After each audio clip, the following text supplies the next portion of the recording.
Hey everyone, welcome to the video. This one we're going over the Monday Night Football Showdown Slate, the Giants versus the Eagles, and really the big headliner here is that Eli Manning is back, so I am looking forward to seeing him back on the field again. It's been since week 2, but hey, he's back and we'll see what he's able to do on the field tonight. And before we continue, if you guys could leave a like, and if new to the channel, please hit that subscribe button. Really helps me out, really appreciate it. You can also follow me on Twitter at ChrisPennell16, and I think without further ado, we should probably get into the video because we got to talk about a lot of players. So we're going to start off here with the most expensive guy on the slate, and it's going to be Carson Wentz at $11,800. So Eagles may have lost last week, but Wentz finally broke out of that slump he was in since week 6. Week 6 was his last good game versus Minnesota, where he had 24 fantasy points. Before that, 9, 14, 15, 13, 12. Finally broke out with 28 fantasy points, where he dropped 310 yards and 3 touchdowns in a loss versus Miami. Their league worst pass defense, DVOA-wise. I know the matchup doesn't get better than Miami, but hey, New York is a pretty close second right there in terms of matchups. They are 30th DVOA versus the pass, and they are allowing 22.5 points per game to quarterbacks, which is 8th most in the NFL. He's one of the top options on this slate, in my opinion, and I think he's one of the top candidates for your captain spot. I think it's very likely that he's potentially the safest. I think he's the safest floor and he's the best mix of floor and ceiling on this slate because he's a quarterback and it's just a really good matchup.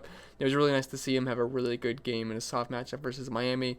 We get another soft matchup here. He's at home. I think the Eagles roll here, and I think Carson Wentz is a big part of that.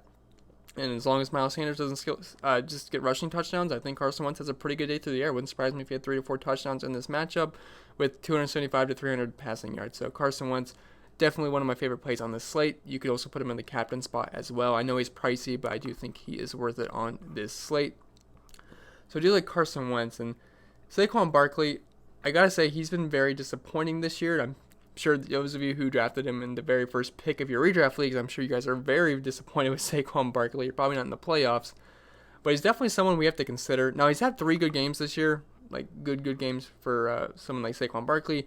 He had 28 versus Detroit, 25 versus Buffalo, then week 1 versus Dallas he had 20 points. Outside of that, it's been pretty disappointing for Saquon Barkley, and plus he was injured not half the year, but a portion of the year. So that also hurt, capped his upside on the season. But he's still 7th in touches per game, at 21 touches per game, so it's not like he's not getting volume. The volume is definitely there. The talent's there. Really, the efficiency hasn't been there. And I also like that he's getting Eli Manning back. I think this is a big upgrade for Saquon Barkley because we know Eli has no problem dumping the ball off to Saquon 10 plus times a game. And I also can't see Eli taking many shots downfield. So I can only assume this is going to be a positive thing for Saquon getting Eli back. Now, this isn't a good matchup against the Eagles. They are 8th DVOA versus the run, but they are also allowing 19 points per game to running backs, which is more middle of the pack.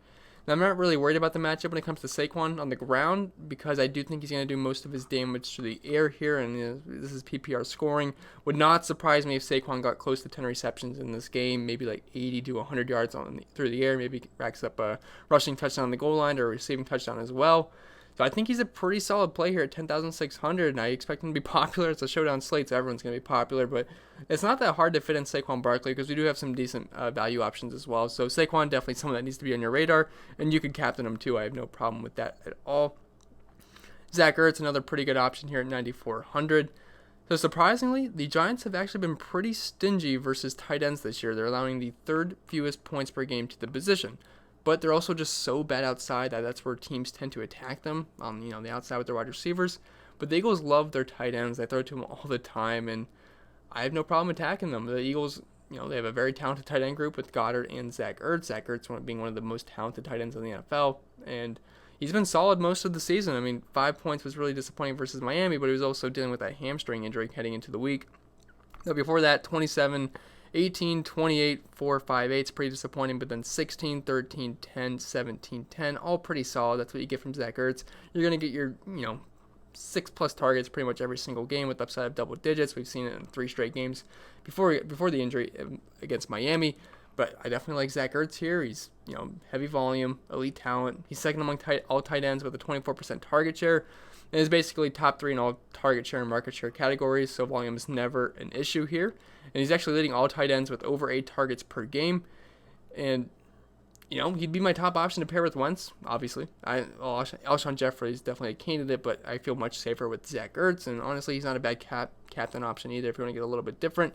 I think Zach Ertz will definitely be popular, but I'm not sure how popular he'll be in the captain spot, so if you want to get a little bit different, I don't think Zach Ertz is a bad option, because it never surprises me if Zach Ertz gets 10 catches on 15 targets with 2 touchdowns. That's just what Zach Ertz can do on a weekly basis.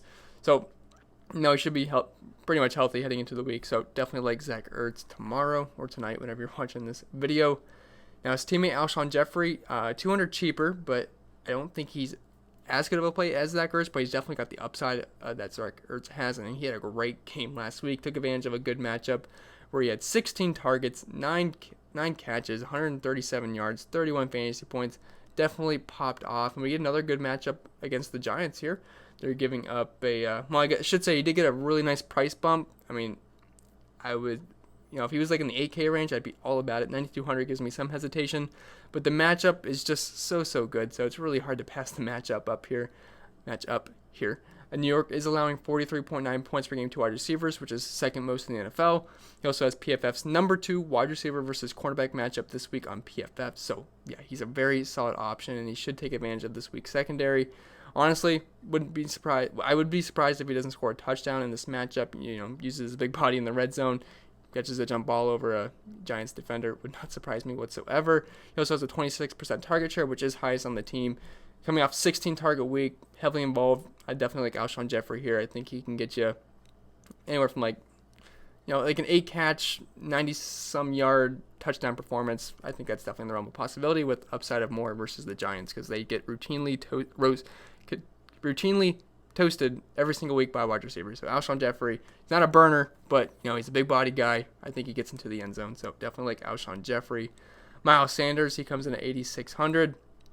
So we've been playing him the past few weeks on the main slates for DraftKings because he's been so cheap in good matchups and being the workhorse back. And while this is a good spot for the Eagles offense, he's certainly not cheap anymore, especially 8,600. It's a relative price on a showdown slate. He's not uber expensive, but he's not very cheap either. But Jordan Howard is expected to be out again. It's not official yet, so if Jordan Howard happened to be in, I'd probably want to stay away from Miles Sanders at 8,600. But as of right now, he's expected to be out. That means Miles Sanders is going to get the majority of the snaps again. He's played 85% of the snaps past 3 weeks with Jordan Howard being out, and he's getting the majority of the touches as well. He had 17 carries last week, 5 targets, 12 carries, 5 targets, 11 carries, 4 targets. Pretty much getting about 20 touches per game. I should say he had 23 touches last week versus Miami.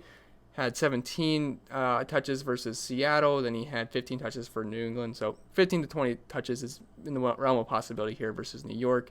I would expect them to play with the lead, so I could see Miles Sanders getting close to 20 rushing attempts in this game. Still going to see the same amount of targets, but if they're not playing from behind, he might not have to be used too much out of the backfield. But either way, I think Miles Sanders will be fine here.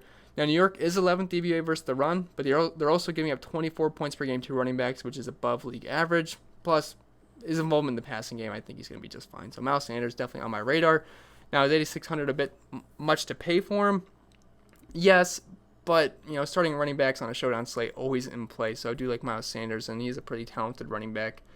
Now, Eli Manning, he comes in at 8,200, and he's back, and he's cheap enough to where I do have interest in him, and it is a pretty solid matchup. We just saw Fitzmagic ball out on these guys last week, the Philadelphia secondary, and it's much easier to throw in Philly than it is to run. But they have improved with the healthier secondary. Beginning of the year, they were complete trash. They have improved a little bit. They're all the way up to 15th DVOA versus the pass, and they're more middle of the road versus quarterbacks in terms of fantasy points given up. They were dead last beginning of the season. And he's not going to take too many deep shots. I don't think he has huge upside. Obviously he doesn't have Odell anymore like last year where he could hit on a couple of deep shots a game. That's Darius Slayton's role pretty much at this point. But I do think 200 yards or so and 2 touchdowns is in the cards here, especially if they're playing catch up. Maybe gets a touchdown or 2 in garbage time. So I think Eli Manning's in play at 8,200. He is prone to turnovers though, but I do expect him to throw the ball a lot. And, Saquon Barkley, check downs might be able to get him there in the yardage department. So Eli Manning, I think he's fine. He's got some decent options to throw to. Saquon, Sterling Shepard, Golden Tate, Darius Slayton, Caden Smith's not terrible. I'd like if Evan Ingram was playing, but I do think Eli Manning is fine for his price tag.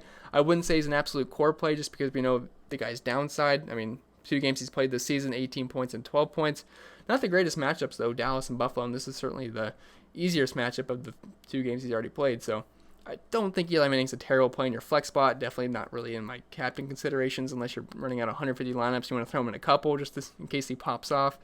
But Eli Manning, just someone to keep your eye on. Not a core play for me, but definitely not a terrible lineup filler either. Golden Tate, he comes in 8K, and I think he's one of the better plays on this slate, and especially with Eli back. Eli isn't one to throw the ball deep down the field, and Golden Tate is more of the short to intermediate route guy. So out of the slot with his, he has an average depth of target of 8, so he's not going to go down the field a lot. More like crossing routes and check down routes. And this is a very beatable secondary, and I do expect the Giants to be playing from behind here, so this sets up perfectly for a guy like Golden Tate. I expect Eli Manning to look his way quite a bit in this game, and the Eagles are allowing 41.2 points per game to wide receivers, which is 4th most in the NFL. Also, a little bit of a revenge narrative here, because if you guys don't remember, for a few games last year, he did play on Philly. I really don't think it's going to be a big revenge narrative kind of game for Golden Tate. I don't think he really cares that much, but it's at least that gives you a little bit of a boost. And Golden Tate's been pretty good this year. I expect him to probably get about 10 targets in this game, and I think he's going to be fine versus the Philly secondary, especially if the Giants are playing from behind, which they tend to do this season. So I think Golden Tate is definitely a solid play at 8K. Evan Ingram is out. Sterling Shepard. So I'm not going to talk about the matchups again because we already talked about how the matchup is versus Philly for wide receivers. Obviously, it's a good matchup, but Sterling Shepard will be pushed to the outside with Golden Tate manning the slot. So I will give him a slight bump down with Eli under center because I already went over how I think Eli Manning's going to be doing a lot of checkdowns and not throwing the ball deep down the field. Sterling Shepard is a talented guy, and he's a good receiver. He had success with Eli last year, but I prefer Sterling Shepard in the slot. On the outside, he does lose interest for me, but he's a good receiver, and I don't think he's going to absolutely goose you or anything. I just think the chances of Golden Tate having a much better game is higher probability, and he's only 800 more. I say only, but I think you can get to a Golden Tate if you really want to. So I would prefer Golden Tate over Sterling Shepard. Sterling Shepard more of a secondary play for me on this slate. And the same could be said for Darius Slayton, who comes in at 6,800. Now, if I have to play Slayton or Sterling Shepard, I will play Sterling Shepard just because Sterling Shepard has more experience with Eli Manning, and Eli Manning has more experience with Sterling Shepard. And Slayton, he's more of the down-the-field guy, and without, he's going to have a lack of downfield throwing with the presence of Eli Manning now under center. And also his targets will take a hit with Golden Tate being back. I mean, the guy's a solid player, but, I'd prefer him if Daniel Jones was playing in this matchup. I think it'd be somewhat of a pretty solid GPP play. But Golden Tate back, Eli Manning under center, I think it's pushing to Darius Slayton as more of a secondary or tertiary play at this point. So Darius Slayton not really on my radar outside of, multiple lineup tournaments. Jordan Howard is expected to be out. If he's somehow in, it just muddies the water for the running back position. So I'm just hoping he's going to be out just to make our lives easier. Daniel Jones is obviously out. Eagles defense, I think they're a solid play. We haven't seen Eli play quarterback in a while, so it might be a little bit rusty. And Eli without rust is not that great. So if he is a little rusty, I think it could be a pretty good game for the Eagles defense. We know Eli likes to take sacks. He likes to turn the ball over. He likes to make bad plays. So they're definitely in play. Now, they are at a pretty inflated price tag at $5,800. I wish they were a little bit cheaper, but they got that Eli Manning price tag. They are playing at home, and they are pretty big favorites in a primetime game. So I think this game does bode well for the Eagles defense to have a pretty solid day. I don't think they're going to absolutely smash the world because the Giants, well, I shouldn't say the Giants offense is good, but they have good pieces that are capable of making big plays. But I do think they're a pretty solid play at 5,800 because Eli Manning loves to turn the ball over. I can see them getting to pick 6. So don't mind the Eagles defense. Nelson Aguilar, he is questionable. Now, he hasn't practiced yet this week, so I would assume it's going to be a long shot for him to play. And I really don't have interest in him either way. He did see 6 targets last week, then 9 targets and 8 targets, so he's involved in the offense. But I don't know if he's going to play. If he doesn't, it's just an upgrade for J.J. Arcega-Whiteside, so you have to monitor this situation, but I would expect him to be out.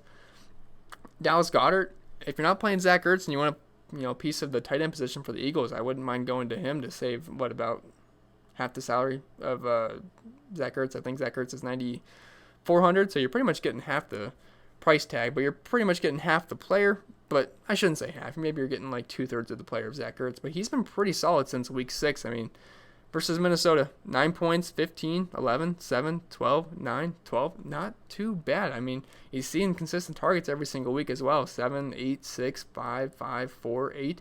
So he's pretty much a main part of this offense. He's seen about 80% of the snaps each week. He's a talented tight end. They drafted him very high.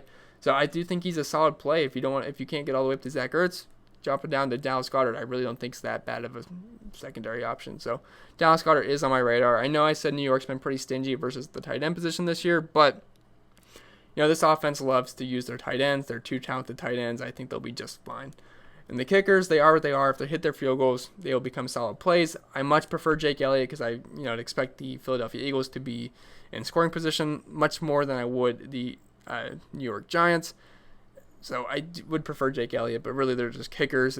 You can't really project them. I mean, if the Giants move the ball but can't get into the end zone, then Rosas might have a pretty solid game on the ground, but kicking wise. But you can't project kickers. So if I had to pick one, I'm going to go with Jake Elliott. Really don't have too much interest using both, but you always could. But I would prefer Jake Elliott. The Giants defense, it will be a hard pass for me. They're just one of the worst defenses in the NFL, and I think the Eagles can put up a good amount of points here. So I don't like the Giants defense. Rhett Ellison's going to be out, so that actually leads us to a pretty solid value pick this week, and that's going to be Caden Smith at 2,200. So like I said, one of probably the best value plays on this slate. Ingram and Ellison are both out, and he's been pretty good the past 2 weeks. He played 98% of the snaps versus Chicago, then 91% of the snaps versus Green Bay, so he's a full-time player. In the past 2 weeks, he's actually accumulated 14 targets, and I do expect the Giants to be playing from behind, and he should benefit from some short yardage routes from Eli Manning because I don't think he's going to push the ball downfield. He had 70 yards last week, 8 targets, 6 catches, 13 points. The week before that versus Chicago, 6 targets, 5 catches. They get into the end zone, so I do think he's one of the better value plays on this slate. No Ingram, no Rhett Ellison. Probably going to see 90+% of the snaps. Not a bad player, so I don't mind Caden Smith here. I think it's going to be a pass-heavy attack for the Giants. It's much rather prefer to attack the Philadelphia Eagles through the air. So Caden Smith, 2,200, I think he's a pretty solid play. J.J. Arcega-Whiteside, if Aguilar misses, he is in play. Now, the targets really aren't going to be too high from him, and he hasn't been great this season. I mean, he's not like he's had a big opportunity. But at 2K with Aguilar if Aguilar is out, he would slide into consideration for me at only 2K. I'd probably prefer Caden Smith over him just because he's going to play more snaps, probably get more targets, but just someone to keep your eye on if Nelson Aguilar happens to be out in this game. And really, I think that's as low as I'd go because I don't want to play Jay. I don't want to play Wayne Gallman, Penny. So that's pretty much it. Greg Ward, I know he's 200 if Aguilar is out. Did see 3 targets last week, and he had 7 targets versus Seattle.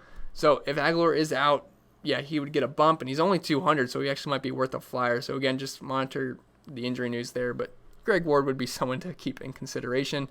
Did have 10 targets the past 2 weeks, so it's not like he's just some nobody that might see some playing time. He has seen some playing time the past 2 weeks, so I guess someone to keep your eye on at 200, the bare minimum price tag. So I've actually not tried to make a lineup yet, so we can just attempt to. Again, don't go plugging this lineup in. I just want to see how roster construction would be. I want to see how easy it is to fit guys in. So the captain, we could plug in Saquon, we could plug in Carson Wentz, we could go with one of his pass catchers and Ertz or Jeffrey. Let's just play around with Carson Wentz, see how that goes. I want to get Saquon in. I would like to get either Zach Ertz or Alshon Jeffrey in. I know I'm probably going to have to go to a kicker or something. Well, let's get Caden Smith in because I do think he's a pretty solid play. That gives us 6,500 left. Let's see. Golden Tate. Maybe run it backs. Well, 5,750. Let's see. We could probably get a kicker in. That's Jake Elliott. 7,500. That leaves us with Sterling Shepard. I really don't like the roster construction of that. Maybe if we can get up to, someone like Alshon Jeffrey or Zach Ertz, that gives us 6,100 left. We could go with the Eagles defense. I wouldn't hate that. Maybe if we could get Zach Ertz out of there, Alshon Jeffrey, maybe that opens up nothing. So it's really not that hard to fit in Carson Wentz. Maybe we could play around with someone like Saquon in the captain spot. I don't think that's a terrible way to go. Saves us about 2K. We could get Carson Wentz in. We could get in Zach Ertz. Leaves us 4,300 left. We could get Caden Smith in. 53 left. Maybe get a kicker, 6,700. That leaves us with really nothing I like. So maybe we have to go down to someone like Alshon Jeffrey, 6,900. That doesn't really open up much what I like either. We could go take the savings with Dallas Goedert. Leaves us 11,300, which is just way too much salary remaining. So we could probably move up that. I don't know, not terrible. I'm just playing around with it. So again, roster construction doesn't look too bad. It's not like you really should have too much trouble making lineups. If you want to make it a point to get Saquon Barkley, Carson Wentz, Zach Ertz, Alshon Jeffrey, it's pretty easy to do so because we do have some decent value options. But anyway, guys, I'm going to leave you guys with that. My throat is pretty sore, so if it sounds like my voice is pretty straggly right now, I think this was like a 20-some minute video, so it is struggling at this point. But hopefully, good thing we made it through. So I'm going to go get a cough drop. I wish you guys the best of luck, and I hope you guys had a great Sunday.